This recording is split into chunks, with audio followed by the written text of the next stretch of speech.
पापा पापा मुझे आपका मोबाइल दो ना, मुझे गेम खेलना है। 8 साल की छोटी सी गुड़िया ने अपने पापा सोहन से गेम खेलने के लिए मोबाइल की मांग की।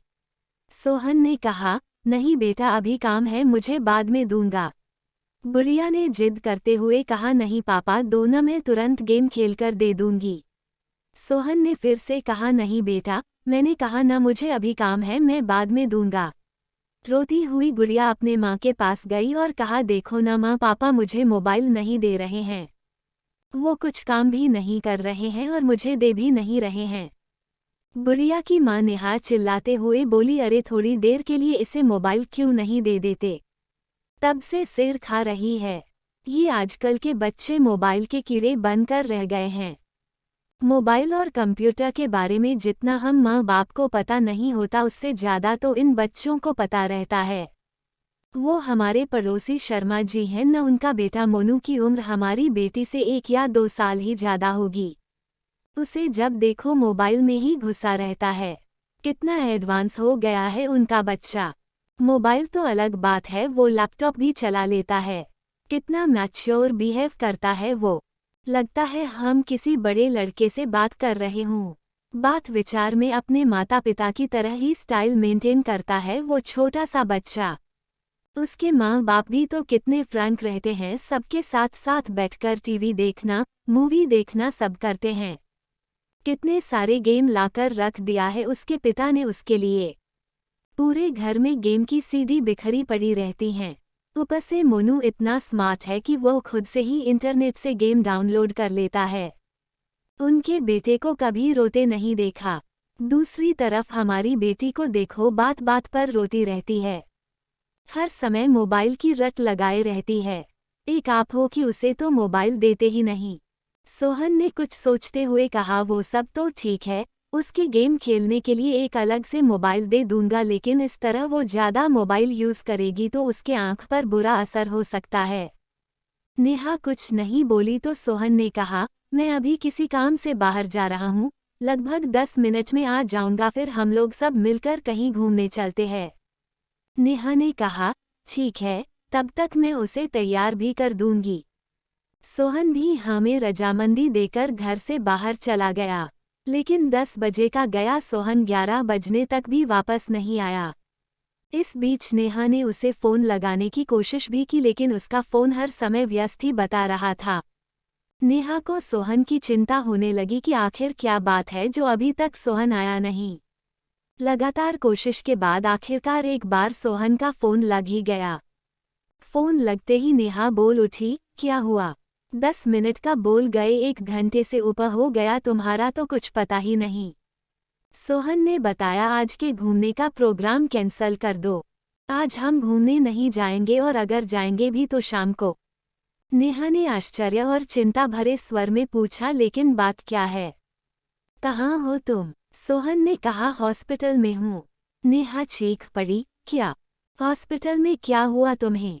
सोहन ने कहा, मुझे कुछ भी नहीं हुआ, मैं ठीक हूँ और मैं तुम्हें अभी कुछ भी नहीं बता सकता, घर आकर सारी बात बताऊंगा।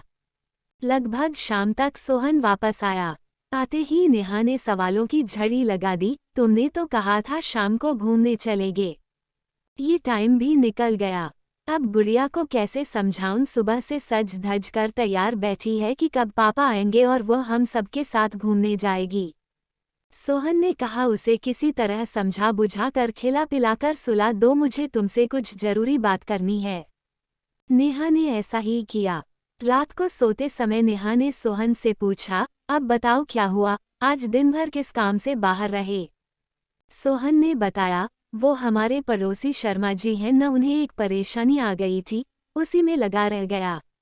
मैं आज सुबह जैसे ही घर से निकला तो बाहर देखा पार्किंग एरिया में कुछ लोग झुंड बनाकर खड़े थे। पास जाकर देखा तो मोनू, वो 9 साल का छोटा सा बच्चा, अपने साथ खेल रही बच्ची नित्या के साथ गलत हरकत करने की कोशिश कर रहा था। कुछ लोग उसकी अश्लील हरकतों को देख हंस हंसकर बातें कर रहे थे। देखो आजकल के बच्चों को, कैसे हैं इनके माँ बाप जिनके बच्चे ऐसी गंदी हरकतें कर रहे हैं। बच्चों को देखते ही समझ में आ जाता है कैसी परवरिश दे रहे हैं इनके माँ बाप। भीड़ जमा देख शर्मा जी भी दौड़े आए तो अपने बेटे को उस अवस्था में देखकर बहुत लज्जित हुए। वहां खड़े सभी लोगों ने उनकी बहुत बेइज्जती की। शर्मा जी ने तो गुस्से में आकर अपने बेटे पर हाथ ही उठा दिया था, लेकिन मैंने उन्हें रोक दिया और मोनू को साथ में लेकर शर्मा जी का हाथ पकड़कर अपनी गाड़ी में बैठाकर एक पार्क में ले गया। वहां मैंने उनका गुस्सा शांत किया। मैंने उनसे पूछा, क्या मोनू किसी बुरी संगत में है जो इसे गंदी बातें सिखा रहा हो? शर्मा जी ने कहा, नहीं ऐसी कोई बात नहीं है। फिर मैंने कहा, हो न हो इस बच्चे के मन में कैसे भी इस तरह की भावनाएं घर कर गई है, इसे फौरन किसी मनोचिकित्सक के पास लेकर जाना होगा जो इसकी काउंसलिंग कर पता लगा पाएगा कि इसके मन में ऐसी बातें कहाँ से आईं। फिर मैं उन्हें एक मनोचिकित्सक के पास ले गया। काफ़ी देर की काउंसलिंग के बाद उसने बताया, हम सभी बच्चे बिल्डिंग के नीचे पति पत्नी का खेल खेल रहे थे, जैसे मेरे मम्मी पापा खेलते हैं। मेरे पापा दूसरे शहर में काम करते हैं और हर शनिवार को आते हैं और रविवार की शाम को चले जाते हैं। जब तक पापा बाहर रहते हैं माँ बहुत ही प्यार से उनसे बातें करती है और जब भी पापा आने वाले रहते हैं मेरी माँ मुझे जल्दी सुला देती है। मैं भी उनसे बहुत सारी बातें करना चाहता हूँ। सुबह पापा देर से जगते हैं और मेरे लिए उनके पास समय नहीं रहता।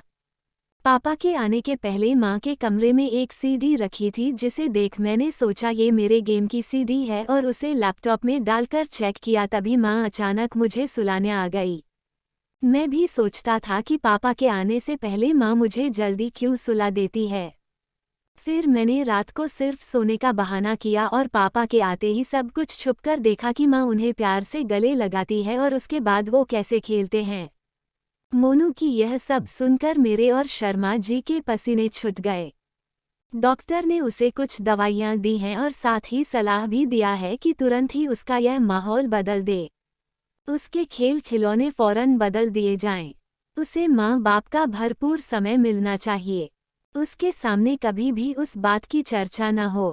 उन्हें फौरन ये जगह छोड़ना होगा ताकि समय के साथ साथ वह इस वाकये को भूल सके। डॉक्टर ने बताया, हम लोग बच्चों को अपने बीच की बाधा समझते हैं और किसी न किसी तरह उसे मोबाइल, लैपटॉप और इंटरनेट मुहैया कराकर उसे व्यस्त कर देते हैं ताकि हम अपना काम बिना किसी डिस्टर्बेंस के कर सकें। आजकल इंटरनेट पर बिना सर्च किए भी कुछ अश्लील तस्वीरें और बातें दिख जाते हैं जो बच्चों के कोमल मन पर बहुत बुरा असर छोड़ते हैं और आगे चलकर वो हमारे हाथ से बाहर हो जाते हैं। नेहा ये सब सुनकर स्तब्ध रह गई थी। सोहन ने आगे कहा, जब शर्मा जी ने घर आकर मोनू के गेम की सीडी चेक की तो उसमें भद्दी वीडियो वाली सीडी भी मिली। इसके साथ ही उसके मोबाइल में भी कई गलत साइट्स की हिस्ट्री थी और जानती हो उसने तो बहुत ही अश्लील ड्राइंग भी बनाया हुआ था। ये सब सुनकर नेहा कांप उठी। उसने झट से कहा, सुनो जी, हम अपनी बेटी को अलग से मोबाइल नहीं देंगे और कभी देंगे भी तो अपनी निगरानी में प्रयोग करने को कहेंगे। हम अपनी बेटी के साथ ढेर सारा समय बिताएंगे और हर सही गलत बात के लिए उसका उचित मार्गदर्शन भी करेंगे। सोहन ने भी सहमति में सिर हिला दिया। दोस्तों, अपने बच्चों के साथ प्यार भरा रिश्ता बनाकर उन्हें सही गलत की शिक्षा देनी चाहिए और सबसे महत्वपूर्ण बात कि उनके साथ ढेर सारा वक्त बिताना चाहिए, क्योंकि माता पिता होना एक बहुत बड़ी जिम्मेदारी होती है और परवरिश कोई खेल की बात नहीं होती है। क्या आप इस बात से सहमत हैं? कमेंट करके हमें ज़रूर बताएं। आपको ये कहानी कैसी लगी नीचे कमेंट करके हमें ज़रूर बताइएगा। अगर आपको ये कहानी पसंद आई हो तो अपने दोस्तों के साथ ज़रूर शेयर करें और ऐसी ही प्यारी कहानियाँ सुनने के लिए हमारे YouTube चैनल से जुड़े।